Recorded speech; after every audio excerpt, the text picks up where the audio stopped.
meeting will say something that was going to be the gap that you wanted to fill for you to perfect your idea. So don't fear to share your ideas with people, because as you share it, you finalize it. We talk about doing what is right, not what is easy. If you are true to a cause, then no matter what happens, your history, your credibility will speak for itself. The challenges have helped me rediscover myself. I needed to carry on the dream. Making money doesn't mean you're profitable. So you must understand your journey and take time to grow until this business can finally start paying you. So it is a journey.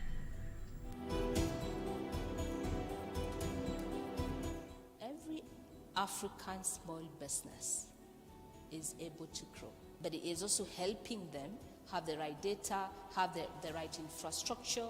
How do I authenticate my data? We had enough for what we needed to do. If you didn't start it yesterday, now is just the opportune time to start. Don't wait for anything to be perfect. Just start now. Keep planning. Keep refining your solution. Keep listening to your customers. Be humble enough to listen to your customers and understand what they want. I don't want to become a pilot. I want to be the person who is seated back in the plane and the pilot is ferrying to a destination. The company has to resolve some sort of societal issues that we have. It is the thirst of creating something that lives on after I'm not there. I've always wanted much more. I would term my business success when it runs when I'm not there. That is very important for me. Just turning a profit is not enough for me. I want the business to run when I'm not there. And then that's what I'm aiming at. I have the reason why this and this is not working, and if I keep doing things differently, it will work. They call me the dreamer, and this is something that they started calling me from high school. But at that time I was thinking in my mind, what is she thinking?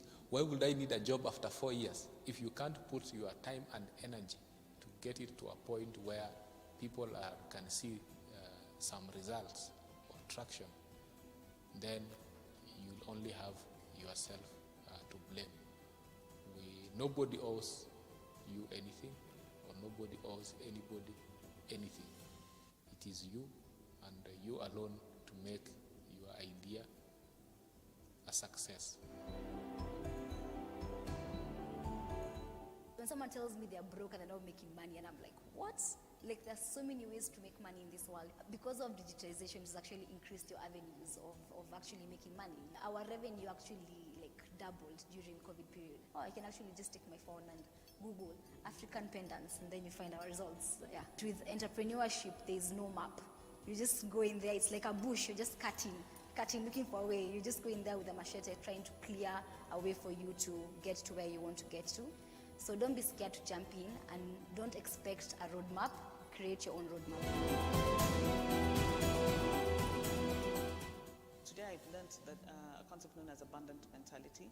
You don't think that this one idea or this one solution is only yours. You have to hone the skills, and I think it's just over experience that you begin to hone those skills, and realizing that it's not only one idea you'll ever have in your entire life. Yeah, and every time there is a need, because that muscle is working, you will always be looking for a solution. You need to dream big dreams.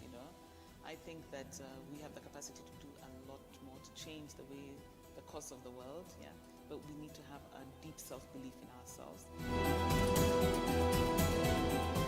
Thank you. Clap for these Jasiris. Thank you very much. So I have two of the people who were on that video, and I want them to introduce themselves, starting from my left. This is my left, eh? Yeah, that's your left. Okay. Thank you very much. My name is Patricia Ochello. I'm the founder of Willard Productions. Actually, that's how I got selected for the Jasiri. But I also, right now, the co-founder of Kayana Create, which is a community of female entrepreneurs, where we come together to nurture and grow each other through various activities, capacity building, events, networking sessions, master classes, and mentorship. And I'm really honored to be here. Thank you, Patricia. Thank you. My name is George Kishuh, and the reason why I'm in that video was there's a brand called Errands Guy, which currently we've pivoted into Mzigo. Mzigo is our last mile logistics solutions for cargo transport and warehousing on demand. And when I'm not into logistics, I'm into the gig economy, which is my passion for gigs for persons with disabilities, where we empower persons with disabilities to tap into the gig economy through their skills. Thank you. Thank you. So, Patricia, back to you. That video ended with a very strong call, which is dream big dreams. What did you mean when you said that? I think many times we are limited by what we can see in front of us, as not necessarily only as entrepreneurs, but just as individuals. And because life can beat you down, sometimes you begin to lower all those dreams as a little child that you had. You know, the way when you ask children, who do you want to be? And they say they want to be the president. And then somehow life just begins to beat you down. And then at the end of the day, you're just like, man, if I could just get a job, that's all, you know? So I think for me, that's one thing that I try to tell myself as well as Patricia, because basically we're living in a very negative society. And sometimes it's very easy to kill the warrior, as I say, that's inside of you. So it was just to encourage people, those dreams and those passions that you have, don't let them die. Dream big dreams, and don't limit yourself to what you can see. So how did you dream big? Wow, you're just going for the jugular. Yes, I am. I think I was just telling one of our attendants here that I went to KU and I graduated with a degree in fine art. Not finance. You know, whenever people hear me, they think I say finance. I said, no, fine art, yani kuchora. That's what I did. But that is what I had always known. I had always been an artist my entire life. So, of course, when it came to selecting a career, I naturally either was going to go into design or something related to that. And when I graduated from KU, and I worked throughout KU, I paid my own way through university just from my skills. I then naturally went into the design space and eventually worked for NTV when they just opened their station. I was one of the first employees there. And I only worked there for a year. And one of the reasons why I left was because I had gotten married and my husband was not living in Nairobi, he was living in Mombasa. So I had to leave and go to Mombasa. But because I was getting married into an entrepreneurial family, they encouraged me to grow those skills into some form of business that can employ and hire and just grow and scale. And so I can say I had personal mentors in my mother and my father-in-law. And that's how the dream of now growing this small business grew into now one that is still running 21 actually years later. 21 years later. Yeah. That's guys, 21 years later, it deserves a clap.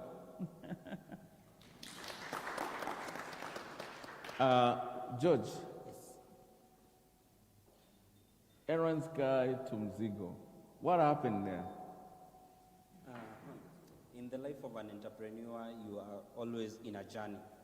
And in this journey, there's a lot that happens in between the journey that you reach a point, either you feel for a long time you've been in one thing that you've grown in and you want to venture into something, because basically entrepreneurial is you are doing something, you identify there's a bigger challenge and you feel you are up to the task and you want to go into it. But also apart from that is that we always grow, and with growth comes more responsibility. If yesterday I was doing something that only took me an hour, tomorrow I can't be able to do something that will take me 3 hours. So the pivot is, while at Errands Guy there were various services that I was offering for almost 7 years. But I also felt that in all the many services I was offering in the gig economy, there was something that I stood out, and there was something that I was good in, and that was in the logistics perspective of things. So the pivot was to focus more on a niche problem that I would be more valuable in providing solutions. But just give me the story you told me. Yes. of how you started Errands Guy. Thank you. Errands Guy started as a result of, I've just married. This is my 11th year in marriage. So around 8 years ago, I don't have a job. I have a wife and a small child. You don't have a job. You come back in the evening, you are hustling, selling insurance. You're not getting guys to buy insurance because Kenyans, we don't buy insurance. And in this case, let it be a long-term insurance policy, like a death policy. No one wants to buy something of that sort. So I come back in the evening, I'm very smart, and my wife tells me, you look very good, but what are we going to eat? And the conversation was not so sweet, but she pushed something, my end, that, George, there's something people see in you. Because 90% you'll find guys calling me, George, if I need this, where would I get this? If I'm looking for this, where do I go?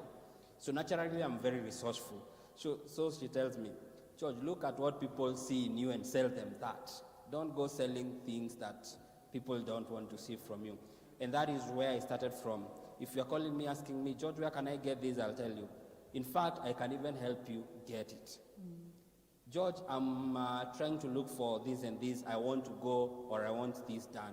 So that is how I made it as a job. I started with, you need to shift. You don't have time to look for a house. I will do that for you. You have a check that you want to bank and you are busy at work because maybe it's a side hustle gig that you've done. I will be able to help you do that. And that is what even made me realize that there's an opportunity, in fact, in the gig economy that even grew to not just for myself, but also for other young people who could be able to tap into decent alternative job opportunities. Rather than every day going around with CVs, you are not getting an opportunity, and every day you are falling into despair. I just looked at what I could do differently from the challenge I had. This is a very interesting story. I always, every time I hear it, it actually inspires me, So it's an interesting story there. Patricia, so in the same spirit of looking for opportunities, because he used his own resourcefulness to create opportunities for his business. Is this the same story with you? Yeah, as I said that all through high school, university, I have always been an artist, so I was always selling one thing or the other. And when I graduated from KU, usually the people in design will, and my major was in graphic design, so naturally I was expecting to be absorbed into advertising. Actually, design guys used to be very loaded in uni. Do you guys remember? They used to be very loaded because they would do design for people and get paid. That's very interesting. Yeah, and KU had something known as the Cultural Week, and that week would be extremely busy. We used to have money because they were balling. And anyway, so yes, when I transitioned from being a graphic producer for television, actually I can't say I stopped doing one thing. It's just that I was always the go-to person whenever there were creative solutions that organizations were looking for. And initially I did it as a side gig, but eventually now when I decided to transition fully into my business, it was offering solutions that were cheaper than using an ad agency. So many ad agencies, they make money from retainers, and sometimes when organizations are cutting costs, the first thing they do would be cut your advertising spend, and especially the agency for the retainers.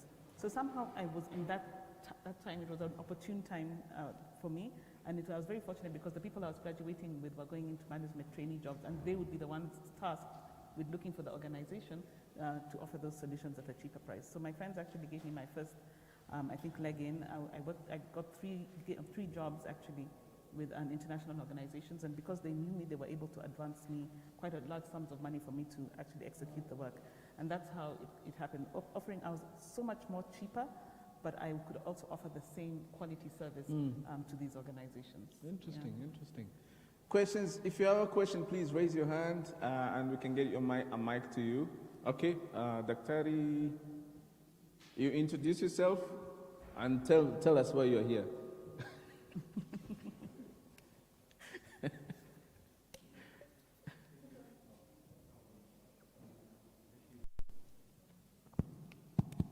Thank you, Chair.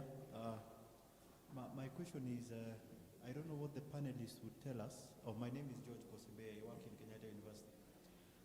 I want to understand maybe one thing that you would suggest to us as support to startups? You know, the one thing you feel is very, very important that startups in our country need. Just one thing from each of you. Thank you. Okay, so it's from the university. Okay. So what kind of support can universities provide to startups? Okay, I think the big thing, and I think KU is already doing that, is around incubation of businesses, because I think community, as entrepreneurs, forming that community of entrepreneurs moving together is such a huge thing, because what is it called? Entrepreneurship is a very lonely journey. I know we hear that a lot, but for people who are in the trenches, they know how lonely it is. So I think as an institution offering an incubation, even if it's just for the alumni that have gone through the university, I think that would be really, really great, a networking opportunity. Another thing that universities have, and I think entrepreneurs could really, really benefit from it, is a great international network. Yes, you have the corporate network, but even an international network. And being able to talk to other universities that are doing the same thing and incubating businesses, and being able, for best practices to be shared with the entrepreneurs, because the things that what we call just-in-time training, things that you can implement immediately into your business. I think that's a huge thing that universities can offer entrepreneurs. George? For me, top of the mind comes two things. Number one, talent. And when I say talent, I believe in our institutions, that is where we have the best cream. And what I would encourage, especially institutions, is to, when you're onboarding students, if they could have opportunities to be able to work with startups, I believe it's first-hand experience. Because I believe if institutions will be able to build all-round students, it will be very good even once they are done with college to just transition in a market rather than wait for 4 years, you graduate, that is when you are starting to look for opportunities. There should be a relationship built between startups and these institutions to ensure that talent is being absorbed and talent is being developed to be relevant in the market. Number two is, I also believe that our institutions also provide a good ground for testing some of the innovations that we are building. So those are the best two angles that I would look at it, talent and also testing of the innovations that we are building for us to validate. That's a very good point. And I think just as a follow-up to that, probably a slight twist. You see universities, when you're doing your internship, you always look for corporate. You want those guys, you want the students to go to the corporate world. Probably it's time to rethink that and have these guys go to startups. Probably they'll learn more. Just something you guys can consider. As we wait for another question, what is the role of mentorship in your business? What has mentorship helped? I think mentorship is everything. I think I mentioned earlier that I got married into a very entrepreneurial family, and just seeing my husband's parents work and the energy they put into building a really huge organization was everything. When I moved from Mombasa to Nairobi, it's my father-in-law who gave me my first office space. And one of the first things he said was, Patricia, the only thing that I require you to do is pay your rent on time, and the rent was 10,000. And I'm like, oh my gosh, will I be able to pay? And every month he came and collected 10,000 in cash. Every month he came and collected. No checks? No checks. Every month he came and collected the money. And I think that's a huge thing in terms of discipline. And he was making me understand that if you're running a business, you have to make money, so you have to pay your obligations. The second thing that the relationship has also offered me was having a real insight into the real intricacies of how businesses run, the challenges, on how they solve problems, and the importance of family, and even in many ways also in terms of transitioning the business into the next generation. So I was able to see that firsthand. Of course, not everybody has that opportunity, and that's why mentorship then becomes extremely important, because the knowledge that I have gained, I can then share with somebody else, that intimate knowledge. There's so many things that happen in the journey that we don't anticipate as entrepreneurs, and just having that person that you can run that idea by or share your challenges with and come up with solutions together is actually everything. Awesome. I want to turn it to you, not on mentorship, but storytelling. What's the role of storytelling in entrepreneurship? Yesterday, in my panel, one of the panels I was moderating, somebody said that we don't tell stories. We don't tell enough stories. And you know, it's a good, the bad, and the ugly. Because we learn from all those. We don't tell stories. What is the role of storytelling in entrepreneurship? I believe as entrepreneurs, we do not sell goods and services. We sell solutions. Solutions are answers to part of the problems that we face.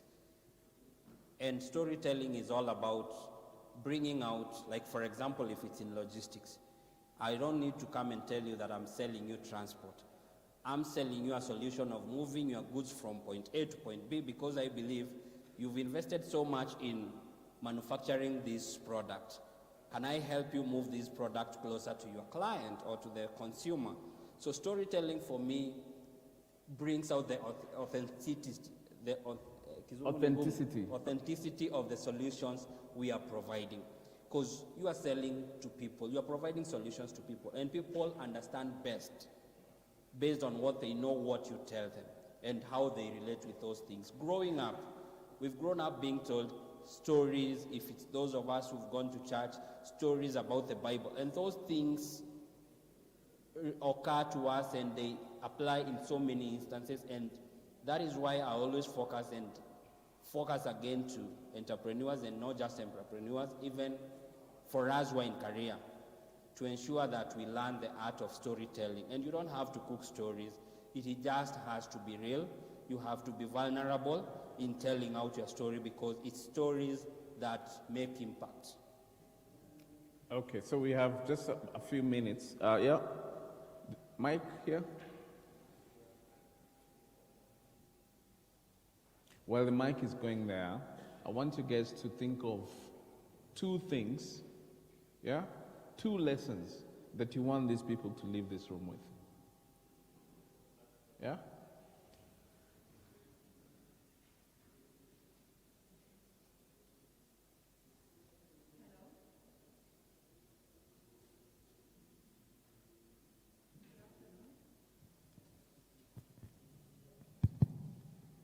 You can hear me? Yes. Good, my name is Even with your mask.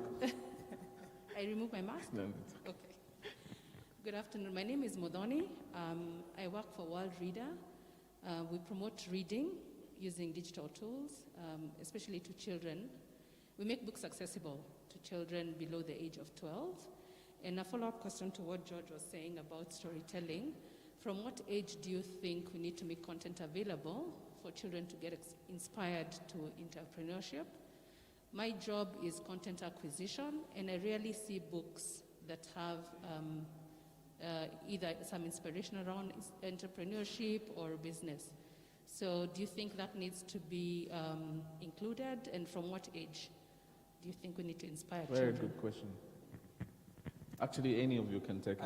I think I'll give my personal example.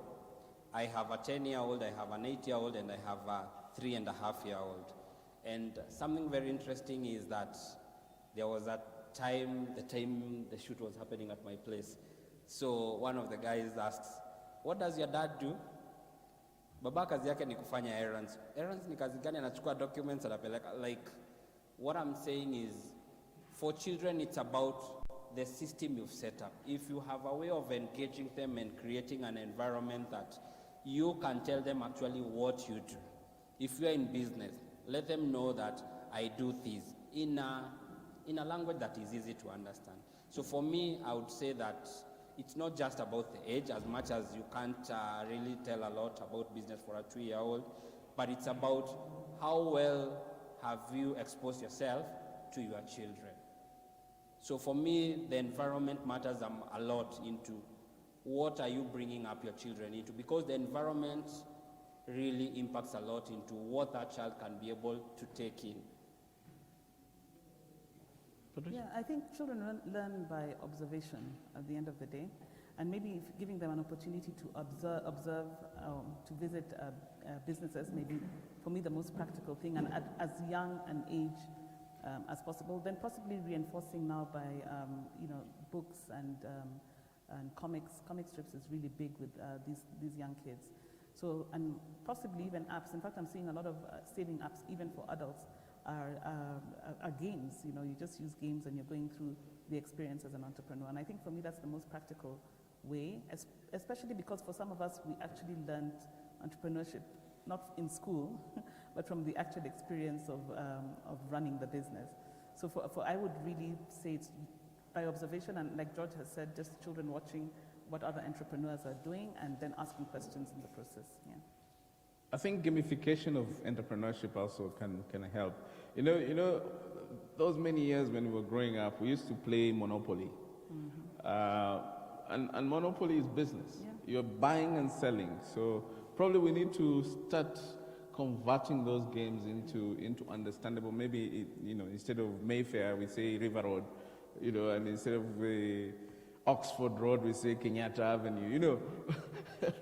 we change that so that people can really understand and get our kids to play with it.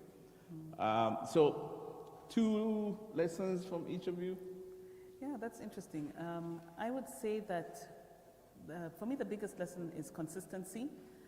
We see too many businesses coming up and they're there for 2-3 years and then they disappear for whatever reason. And the journey is hard, so I don't romanticize the entrepreneurship journey.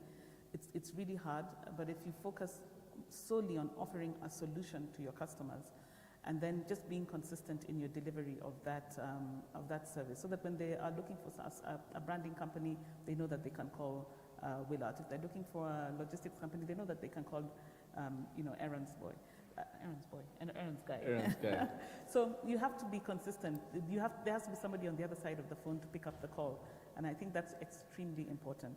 And then I think having a high level of discipline, and I guess consistency and discipline kind of like are intertwined, but especially when it comes to financial discipline and understanding that the money that you bring in as a business is not your personal money for your personal spending. Yeah, and maybe those are the things about paying yourself first, etc., that comes in. But just understanding that you have to be a good custodian of money for your business to grow. And I think those are for me, the really big things. Not big money. No, balling. First, from experience, I will say failing does not mean you're a failure. Because we try so many things as entrepreneurs, but not everything will work out. So something not working out is just take it as a lesson that you've learned one way of not doing something, rather than going back and, because currently we are dealing with challenges on mental health, and some of the causes are we are being so hard on ourselves that we have failed. In this life, you have to appreciate that failing does not mean you are a failure. And lesson number 2 for me is at the end of the day, hard work. You can have access to capital, you can have access to the most brilliant ideas around, but from a personal level, if you're not a hard worker, the rest will not work. They only complement. So these guys who say work smart, not hard. You even have to work hard in getting smart. Okay. Okay. Thank you. Thank you very much, my panelists. We've run out of time. I wish we could talk about this more, but probably we'll get another opportunity to do that. Please give our panelists a round of applause. And I hope that you've been inspired by their journeys and their stories. So go out there and do your thing. Asanteni sana. Thank you very much. Thank you. The next session will be moderated by none other but the startup nanny himself. The startup nanny himself is coming on the floor.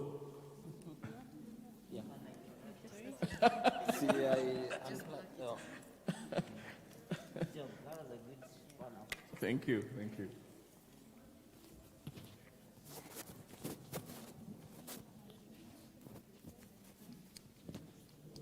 We have to undress, eh? Yeah, just for yeah. And then how does this come out? Just pull it this way. Oh, what's that?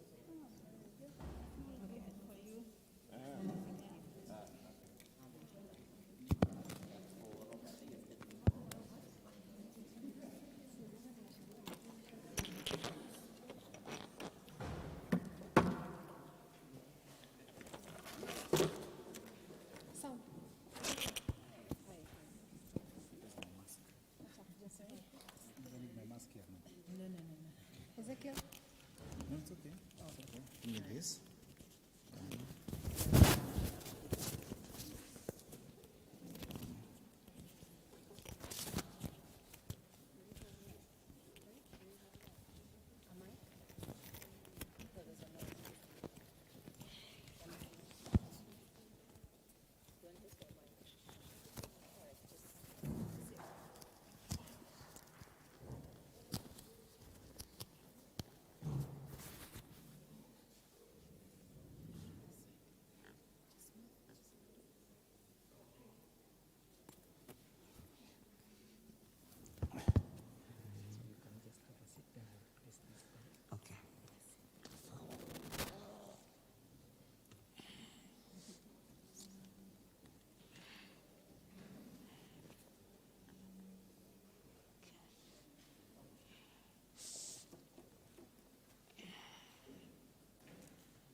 Okay.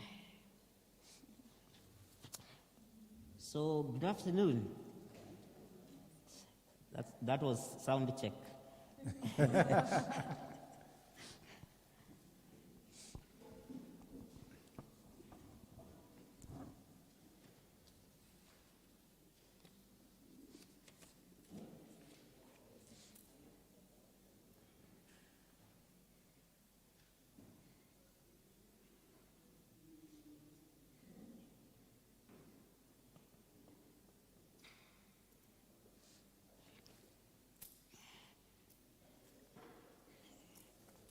So I'm waiting for a cue to start.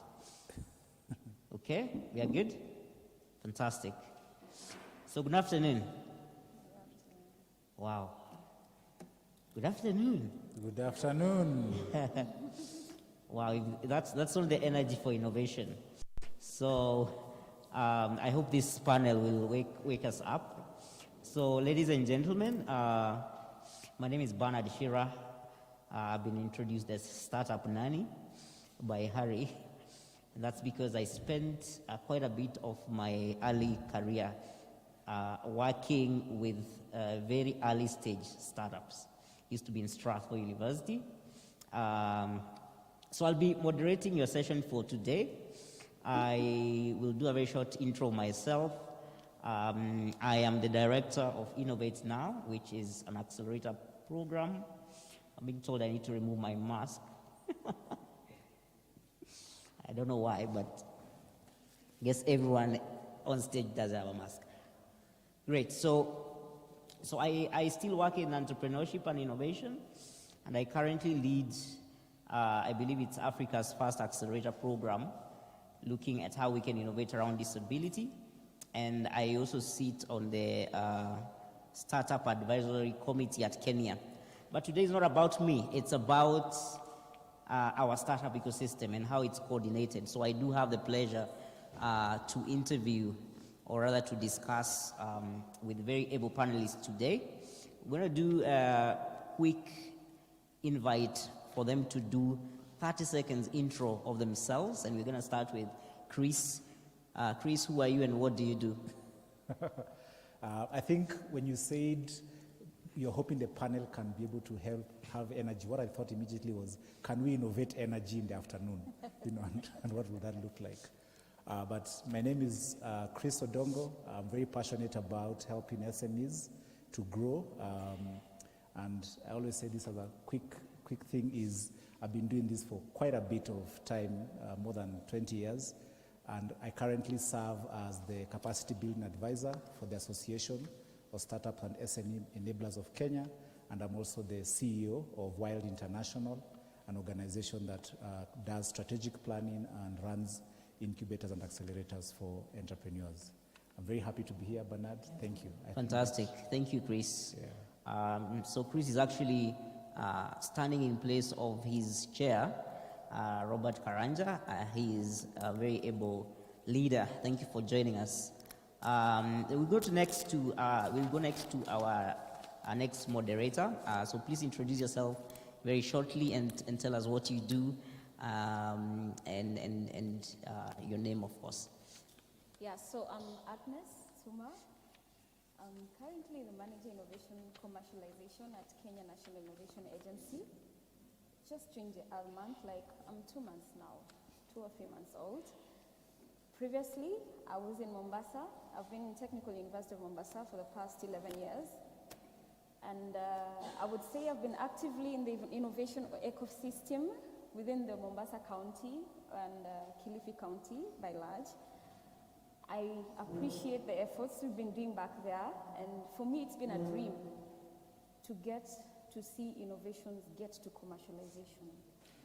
And I would say this is a very great opportunity, and for innovation to be commercialized, that means we are getting more startups in the ecosystem. And so, how best are we enabling this environment? I hope we'll be discussing more today. Thank you. Fantastic, fantastic. Next, we have Dr. George Kosembe. Please introduce yourself. Yeah, thank you, Bernard. My name is George Kosembe. I work in Kenyatta University as a lecturer in economics, and I'm also serving as the Director Innovation Incubation and University Industry Linkages, where we have a Chandaria Business Innovation and Incubation Center, which is a typical early stage incubator, and a technology transfer office to now support researchers who are working on their research in commercialization of their output. Thank you. Fantastic. Thank you, George. So, fun fact about this panel, 3 out of 4 people here have something in common. Who can tell me what? Except that they are men. Except that one. Except that one. 3 out of. Florence.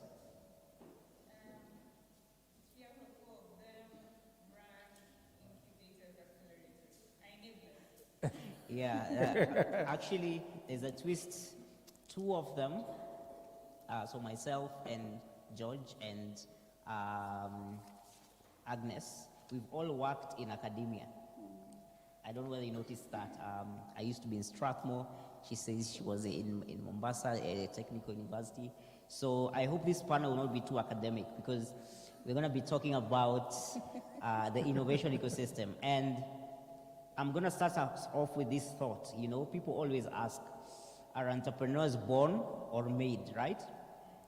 When you actually infer that question around the ecosystem, can you really make an ecosystem, or is it born? Does it evolve on its own? So the session today will look into innovation at a national level.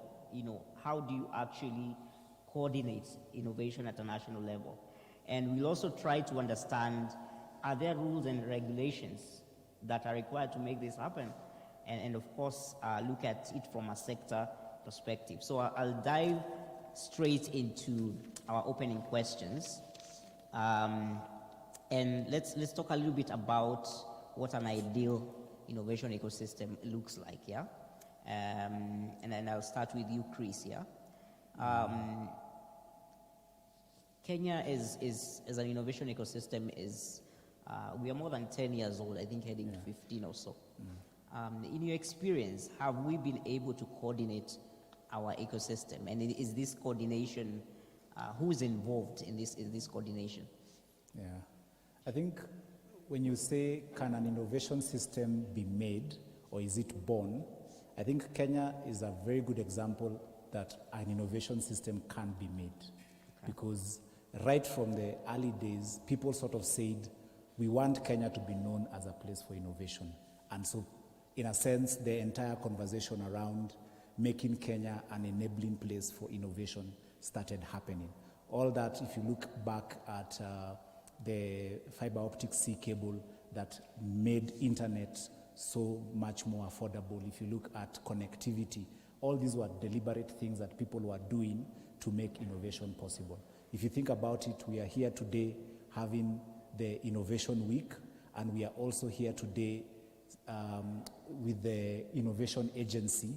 So that just tells you that at a very national level, we are people who are deliberate about making innovation happen and creating an environment for that to happen. And then if you go back into our history, you find we have organizations that were sponsored by government, such as the ICBC. These were people who were meant to create and support people who are going into business. Okay. And back then, people going into business were not called innovators. Yeah. They were just called business people. But the government was deliberate about creating systems to allow those people to go into business. Our Kenya Industrial Property Act is an old act. Yeah. You know, it's not something that just came the other day. Yeah. And Kenya has been a key player within the World Intellectual Property Organization. Okay. So those are things that tell you that in Kenya, innovation is not just born, it's made. It's not by accident. It's not by accident. By design. Yeah. So, Agnes, let's come to you, and you sit at an Apex organization, yeah, Kenya National Innovation Agency. From your perspective, do you think, we have the systems to actually coordinate innovation in the country? And what are the systems? How do they look like, and who are the players involved? All right. Currently, I would start by saying the government was very, very deliberate on having the systems in place. And the first step was having the STA Act, bring in the setup of Kenya National Innovation Agency. And the key mandate here is to coordinate the national innovation ecosystem. So that is basically the Kenya's mandate. And I would say currently what we are doing, we are putting up systems and structures with regards to regulations to be able to basically coordinate the ecosystem. Not to say that it's not being coordinated. I would say coordination starts from a national level, but it trickles down all the way to a village, a town. So if you ask me, even having an incubation center that is operating and managing innovations, it's coordinating innovations from that level. So I would say we've been having these efforts taking place at the lower level through the existing incubation centers and universities having the incubation centers, acceleration programs run through these centers. All that is an effort to coordinate innovation. But then now, from a national perspective, we are putting in efforts. We have guidelines being prepared. I would say we are working in collaboration with organizations to come up with national guidelines that will guide with regards to innovation in incubation centers. Again, we are coming up with a policy. It's a process, of course, but that is something that is coming up. Now, the policy should be able to guide with regards to operations around the innovation ecosystem. It's not something that will happen at the snap of a finger, but it's a process. It's ongoing, and that's the most important thing. And of course, this involves getting in touch with all stakeholders in play, right from the innovator to the enabler, to ensure that it's wholesome. Okay, thank you so much. And then that takes us to Dr. George. So you've been running an incubator for how many years now? 6? 7? 7, 8 years. So essentially you are one of the stakeholders we are talking about. Tell us a little bit about what have the rules of engagement been without all this national coordination, without Kenya. How have we been operating? And do you see what's happening right now? Like the formal kind of organization, and you've heard about policy development. How do you think that will improve our rules of engagement as an ecosystem? Yeah, thank you. I think from where I sit, I think there were a bit of weaknesses initially, in terms of coordination, in terms of standards. When you talk about, say, incubation services, what are we talking about? And in our country now we have so many incubators. Yeah, but the best thing about, the issues we are talking about, standards, coordination, and I want to talk about standards to basically reflect that we didn't have quite coordination. It wasn't really coordinated because everybody would come in, you simply select a particular sector, you come up with a vertical program, others are horizontal, you are into clean tech, you are into tech, all these things were happening. Yeah, and what I want to say is the beauty about our country is, we have associations like ASEC. ASEC was coming into to plug a gap. You know, we also have the Association of Countrywide Hubs. So you can see there were gaps around coordination that were plugged by this. So we have a self-regulating, coordinating mechanism amongst ourselves. But right now we are very happy, that Kenya is taking that up. So we look forward to having standards so that when you tell Kenyans you are an incubator, you are offering services that an incubator offers. When you tell Kenyans you are an accelerator, you are offering services an accelerator offers. So that's something that we are looking forward to. But in the past, of course, in my 8 years, I think it was a bit chaotic. Okay. Speaking of chaos, we know that entrepreneurship is actually quite chaotic. Nothing is usually a straight line, and I'm just throwing a spanner here into the works.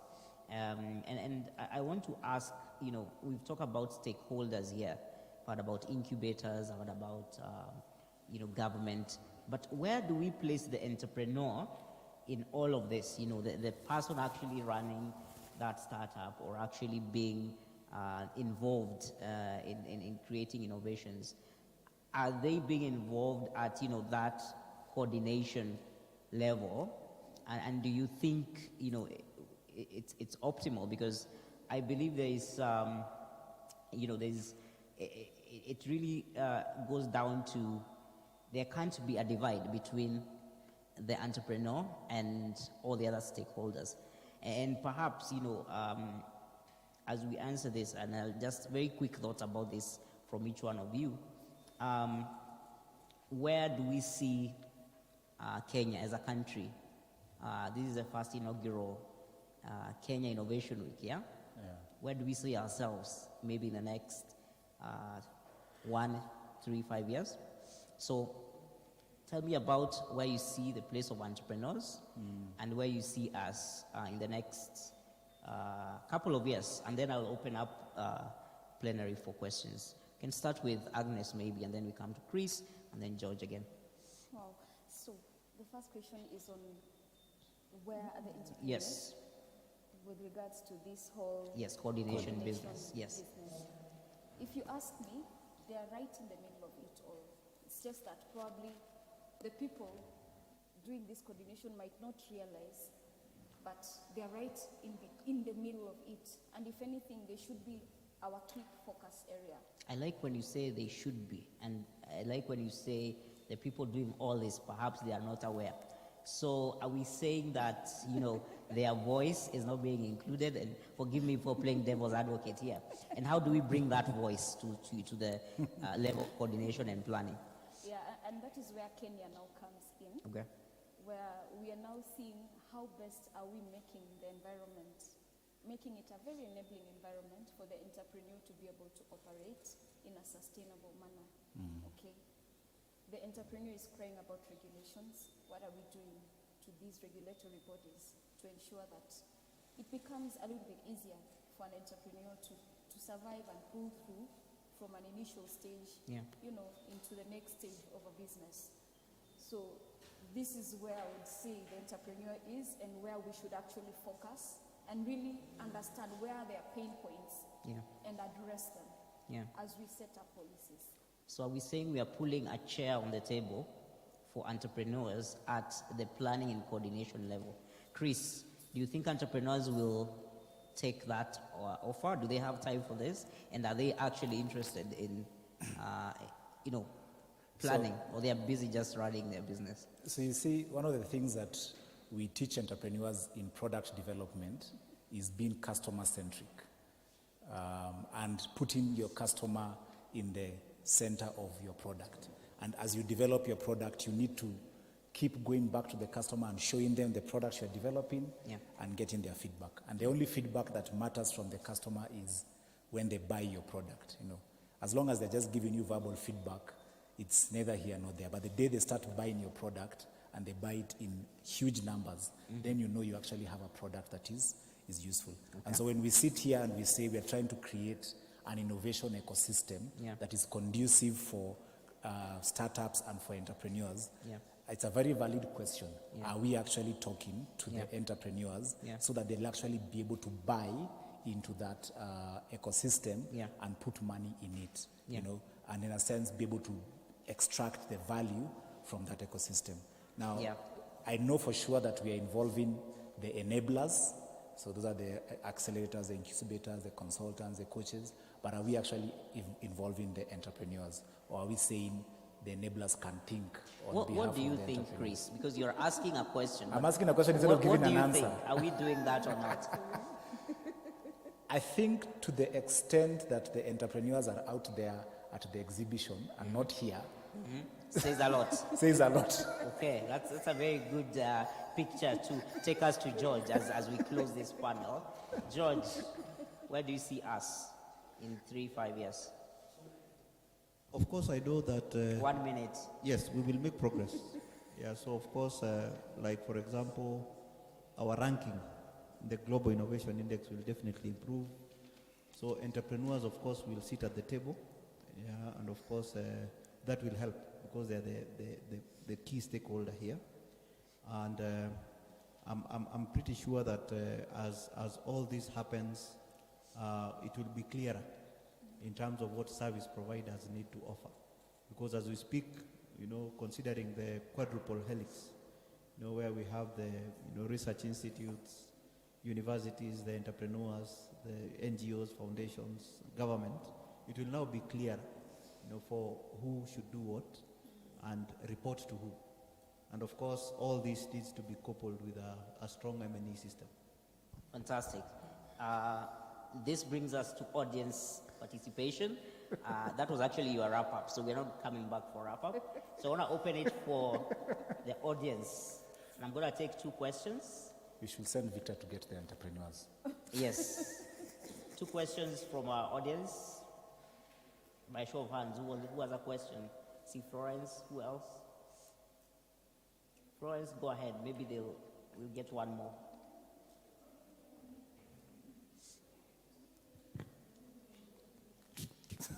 Good job. Okay. Thank you. This was a very interesting panel. Now, Chris, you have alluded to the fact that you're more organized as enablers. You have ATSEC there. There's countrywide hubs. There's something happening there around coordination. Agnes, by virtue of your organization hosting this meetup, you're already now playing your role as a coordinator. My question goes to George. As universities, research institutions, and I know you have been having engagements about how you commercialize, but what sort of framework for coordination do you have at that national level where, we have universities in every county, in most counties so far? What kind of framework of coordination do you have so that you can quickly, come up together with your critical mass and be able to support as academia, this agenda of supporting the ecosystem as universities or research institutions?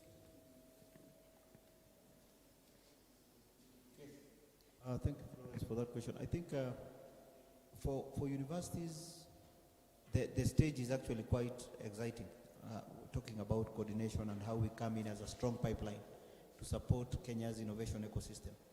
And this is because we have the Universities Funding Board, which of course is pushing universities around the same metrics, startups, licenses, and all these metrics that we look at in this particular sector.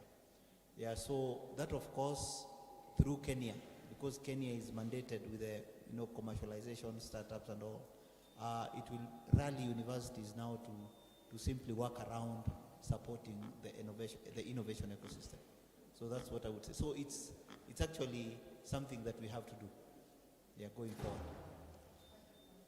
Yes, and of course we will come together because we have to learn from each other. The institutions that are ahead of others, different institutions are doing different things, and of course we have to learn the good practices, from each other, and the things that we need to learn from outside. Kenya, of course, can come in to support some of the things that we need to learn. And therefore, we will all congregate at Kenya,